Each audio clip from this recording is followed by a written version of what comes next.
இடம் பொருள் நேயர்களுக்கு வணக்கம். கவின் இருக்காருல்ல, அவரோட ஆக்டிங்ல மே 10 வந்து ஸ்டார் படம் ரிலீஸ் ஆக போகுது அப்படின்லாம் இருக்க.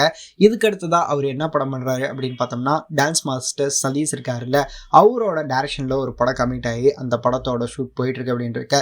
இதுக்கு அடுத்ததா வந்து விக்ரனன் அசோக் அப்படிங்கிற ஒரு டெபியூட் டைரக்டரோட டைரக்ஷன்ல நடிக்க போறாரு அப்படிங்கிற மாதிரியும், வெற்றிமாறன் இந்த படத்தை ப்ரொடியூஸ் பண்ண போறாரு அப்படிங்கிற சொல்லியிருக்காங்க. ஜிவி பிரகாஷ் மியூசிக்ல ஆண்ட்ரியா இந்த படத்துல ஒரு முக்கியமான ரோல் பண்றாங்க. அதாவது ஆன்டகனிஸ்டா பண்ண போறாங்க இந்த ரோல் அப்படிங்கிற மாதிரி ஒரு அப்டேட் கிடைச்சிருக்குது. ஸோ வெயிட் பண்ணி பார்க்கணும்ப்பா. த்ரில்லரா உருவாக போகுது அந்த படம் அப்படிங்கிற மாதிரியே சொல்லியிருக்கிறாங்க. எப்படிப்பட்ட படமா இருக்க போகுது, கவினோட லைனப்ல வந்து ரொம்பவே ஸ்ட்ராங்கா இருக்குது. இந்த படம் அதுல எப்படி இருக்க போகுது அப்படிங்கிறத வெயிட் பண்ணி பார்த்தரலாம் அப்படிங்கிறது தான். இந்த வீடியோ பிடிச்சிருந்தா லைக் பண்ணிட்டு இந்த மாதிரி அப்டேட்ஸ் நீங்க தொடர்ந்து பார்க்கணும் கேட்கணும் அப்படின்னு நினைச்சீங்கன்னா மறக்காம சப்ஸ்கிரைப் பண்ணிருங்க. அப்பதான் நாங்க போற வீடியோஸ் உங்களுக்கு ரெகுலரா வரும்.